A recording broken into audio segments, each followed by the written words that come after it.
시청자 여러분 안녕하십니까? BOE 모닝뉴스 시작합니다. 토마스 오헤아 퀸타나 유엔 북한인권 특별보고관이 북한군의 한국 공무원 피살 사건에 대해 북한 정권이 책임을 규명하고 유가족에게 보상할 것을 촉구했습니다. 한국통일부가 북한 인권단체 등을 상대로 진행 중인 사무검사에 대해서도 우려를 나타냈습니다. 김시영 기자가 보도합니다. 서울주재 유엔인권사무소는 토마스 오헤아 퀸타나 유엔 북한인권 특별보고관이 오는 23일 유엔 총회에 보고할 북한 내 인권 상황 보고서를 15일 공개했습니다. 퀸타나 보고관은 보고서에서 북한군 총격에 의한 한국 공무원 피살 사건에 대해 북한 경비대원들 생명에 즉각적인 위협이 되지 않는 민간인을 위법하게 자의적으로 사살한 사건으로 보인다며 이는 국제인권법 위반이라고 지적했습니다. 그러면서 북한은 이 사건에 대한 모든 정보를 공개하고 관련자의 책임을 물어야 하며 공무원 가족에 보상하고 이런 일이 다시 일어나지 않도록 해야 한다고 지적했습니다. 또 북한이 무단 침입자들을 어떻게 처리할지에 대한 국가 정책을 검토해야 한다며 한국 또한 이 사건에 대한 모든 가능한 정보를 제공하고 북한의 국제적 의무 준수를 촉구해야 한다고 덧붙였습니다. 보고서에는 한국통일부가 북한 인권과 탈북민 정책지원단체 등 비영리법인을 상대로 진행 중인 사무검사에 대해 우려를 나타낸 내용도 담겼습니다. 통일부가 이들 단체에 대한 점검과 사무검사를 중지하고 단체 투명성을 개선하면서도 이들의 활동 공간을 보장할 수 있는 수용 가능한 조치를 단체들과 합의할 것을 권고한다는 겁니다.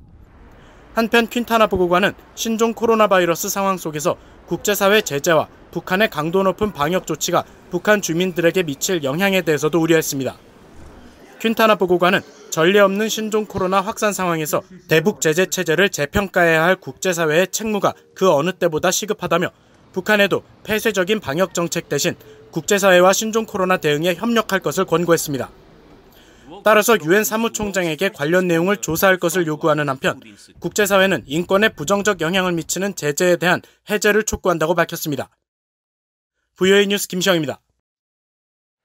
최근 열린 북한 노동당 설립 75주년 기념 열병식에서 세계 최대 규모의 드론 업체가 제작한 드론이 사용된 것으로 알려졌습니다. 탄도미사일 관련 무기와 장비들은 물론 수입 금지 품목인 전자제품이나 김정은 위원장이 손목에 찬 고가의 시계 등 사치품까지 포착되면서 대북 제재의 허점이 여실히 드러났다는 지적입니다. 오택성 기자입니다. 지난 10일 새벽에 열린 북한의 노동당 설립 75주년 열병식 당시 행진하는 병사들을 위로 검은색 물체가 빠르게 날아 지나갑니다. 잠시 뒤 이 물체는 한 번 더 등장해 북한 군인들 행렬을 가로질러 갑니다. 전 세계 드론 사업 소식을 전문적으로 다루는 매체 드론 DJ는 14일 홈페이지를 통해 북한 열병식에 등장한 물체는 DJI사에서 제작한 촬영용 드론 DJI 마빅 프로 2 모델이라고 설명했습니다. DJI는 세계 2위 드론 제작 업체로 열병식에 등장한 제품은 약 2,500달러에 판매되고 있습니다. 유엔 안보리는 지난 2017년 대북결의 2397호를 채택하면서 북한이 수출이나 수입할 수 없는 품목을 국제 품목 분류 코드, 즉 HS 코드를 통해 명시했는데 이에 따르면 드론이 포함된 전기기기는 HS 코드 85번에 해당돼 북한에 수출하는 것이 금지되어 있습니다. 드론 수입은 유엔 안보리 결의에 의해 금지되어 있음에도 북한이 제재를 위반해 이를 들여왔다는 설명입니다. 드론뿐 아니라 김정은 위원장이 차고 나온 시계가 스위스 제품의 1,000만 원이 넘는 고급 시계로 추정됐고 열병식에 쓰인 평면 스크린 TV와 일본 캐논사의 카메라 등 수입이 금지된 여러 제품들이 등장했다는 지적도 나옵니다. 제이슨 바틀렛 친미국 안보센터 연구원은 이날 열병식은 전 영역에 걸친 북한 제재 회피 현실을 보여준다고 말했습니다. This parade was a clear indication that North Korea continues to be very successful in evading sanctions on all fronts. So ranging from acquiring new ballistic missiles, luxury goods such as expensive watches, as well as using drones to record the parade itself. This was an accurate depiction of North Korea's success in evading 프루스 베넷 랜드 연구소 선임 연구원은 열병식에 등장한 이동형 발사 차량 텔 역시 제재에 구멍이 있음을 보여준다고 지적했습니다. We don't know whether this new TEL with the 11 axles is built in China and somehow got through the sanctions, or whether it was built in North Korea. But building a vehicle like that is very difficult. It is really a challenge. And it's entirely possible that these TELs were made in China and brought in. 베넷 선임연구원은 그러면서 중국이 해당 차량을 직접 만들어줬거나 아니면 해당 기술을 북한에 전달해줬을 수도 있다면서 어느 방식이 됐든 이는 중국의 대북 제재 위반 행위라고 강조했습니다. VOA 뉴스 오택성입니다. 최근 이수혁 주미 한국 대사의 미얀 동맹 관련 발언이 논란이 되고 있는 가운데 미국의 전직 관리 등 한반도 전문가들은 한국이 미중 간 외교적 줄타기 대신에 미국과의 동맹에 우선순위를 둬야 한다고 지적했습니다. 한국이 애매모호한 태도로 일관해서는 안 된다는 건데 다만 중국에 대한 한국의 실용적 접근을 미국이 무조건 압박해서는 안 된다는 제안도 나왔습니다. 함지아 기자가 보도합니다. 미국 내 전문가들은 격화되는 미중 갈등 속에서 한국은 미중 어느 한쪽에도 가담하지 않는 외교적 묘수를 찾고 있지만 점점 거세지는 양국의 압박 속에서 갈림길에 설 수밖에 없을 것이며 영내 어떤 나라도 중립을 자처하기는 어려울 것으로 진단했습니다. 앞서 이수혁 주미 한국 대사는 지난 12일 한국 국회 국정감사에서 한국이 70년 전에 미국을 선택했다는 이유로 앞으로 70년간 미국을 선택하는 게 아니다라고 발언해 논란을 일으켰는데 이와 관련해 미국의 전문가들은 한국의 선택은 70년간 이어져 온 가치 동맹인 미국이 돼야 한다고 강조했습니다. 에반스 리비어 전 국무부 동아시아 태평양 담당 수석 부차관보는 한국이 한중 무역 관계의 중요성과 안정 유지에 필요한 강대국을 소원하게 만들지 않으려는 한국 정부의 바람에 대해 잘 알고 있다면서도 한국이 미국의 동맹으로 남아있는 한 중국과 관련해 스스로를 균형자로 묘사할 수 없고 그렇게 해서도 안 된다고 밝혔습니다.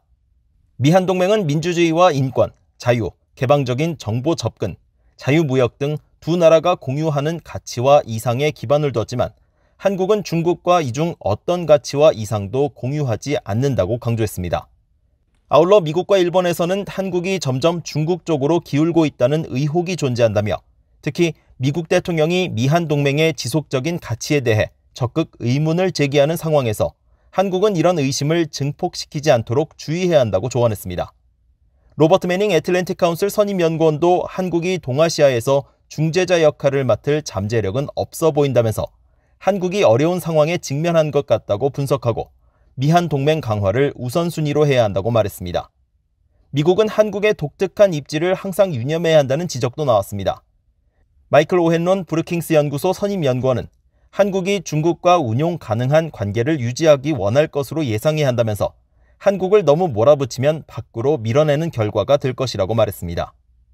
미국의 대중국 압박 전략 중 하나인 다자 안보 체제, 쿼드 구축과 관련해 앤드류어 워싱턴 가톨릭대 정치학과 교수는 미국은 한국이 국가 이익뿐 아니라 영내 안보를 염두에 둔 결정을 내리길 기대하며 그런 관점에서 한국이 자유롭고 열린 인도태평양 전략에 부응해 다른 나라들과 좀 더 관여하기를 희망한다고 말했습니다. 그러면서 이는 한국이 양자 동맹과 더불어 생각을 같이 하는 미국의 다른 파트너들과도 다자적 관여를 늘리는 것을 의미하며 이 대목에서 미국, 일본, 인도, 호주 4개국 안보협의체 쿼드를 확대한 쿼드 플러스와 같은 협력 체제가 중요성을 갖게 된다고 설명했습니다. VOA 뉴스 함지아입니다. 로버트 오브라이언 백악관 국가안보보좌관이 미국을 방문한 서훈 한국 국가안보실장과 면담했습니다. 오브라이언 보좌관은 14일 국가안보실 트위터에서 백악관에서 친구이자 동료인 서 실장을 만나게 돼 기쁘다며 서 실장의 방문을 확인했습니다. 이어 우리의 철통 같은 동맹은 그 어느 때보다 굳건하며 모든 지역과 세계 현안 해결을 위해 계속 성장하고 있다고 말했습니다. 한국 청와대도 서 실장이 13일부터 16일까지 3박 4일 일정으로 워싱턴을 방문 중이라며 오브라이언 보좌관과 면담했다고 밝혔습니다. 청와대는 서 실장이 오브라이언 보좌관과 만나 미얀 동맹의 굳건함을 재확인했다며 양측이 한반도 정세와 미얀 상호 관심사에 대해서도 협의했다고 덧붙였습니다. 서 실장은 15일 오후 3시 마이크 폼페오 국무장관을 만날 예정이며 마크 에스퍼 국방장관과도 별도로 면담할 것으로 알려졌습니다. 탈북 외교관 출신으로 한국에서 국회의원이 된 태영호 의원이 북한군의 한국 공무원 피살 사건과 관련해 국제기구를 통해 문제를 제기해야 한다고 밝혔습니다. 영국 주재 북한공사 출신인 국민의힘 소속 태영호 의원은 13일 영국 주재 한국대사관에 대한 국정감사에서 영국에 있는 국제해사기구 IMO를 통해 북한군의 사살 행위가 국제법 위반임을 환기시켜야 한다고 촉구했습니다. 이어 북한 정권은 영국이 미국의 강력한 동맹이기 때문에 영국을 통해 미국의 속마음을 읽으려 한다며 영국 주재 한국대사관의 이번 국정감사 업무 보고에 영국과 북한의 관계에 대한 내용이 빠진 점을 지적했습니다. 태 의원은 국정감사 후 14일 VOA와의 전화통화에서 자신이 근무했던 영국 내 한국 외교기관을 상대로 한 국정감사 때 만감이 교차했었다며 입법부와 행정부 간의 민주적 상호 견제가 한국 사회 발전의 원동력임을 실감할 수 있었다고 말했습니다. 북한의 전통적 우방국인 아프리카 나라 우간다가 노동 허가가 만료된 이후에도 자국에 남아있던 북한 노동자를 송환하기 위한 노력을 기울이고 있다고 밝혔습니다. 우간다는 14일 유엔 안보리 대북제재위원회에 제출한 이행보고서에서 북한 국적자에 대한 노동 허가 발급이나 연장을 불허하기로 결정한 이후 노동 허가가 만료된 뒤 자국에 남아있는 북한 국적자들을 추적하고 이들의 송환을 촉진하는 절차에 착수했다고 밝혔습니다. 그러면서 현지 병원에서 근무한 북한 의사 박진 씨가 뒤늦게 우간다를 떠났고 또 다른 북한 의사 최동성은 노동 허가서가 취소됐지만 신종 코로나 바이러스에 따른 공황 폐쇄로 송환이 지연된 상태라고 설명했습니다. 한편 우간다 정부는 유엔 안보리 대북제재위 전문가 패널이 북한 연계 의혹 회사로 지목한 현지 건축회사 MKP에 대해서도 조사를 시작했다고 밝혔습니다. 이상으로 BOE 모닝 뉴스를 마칩니다. 시청해주신 여러분 고맙습니다.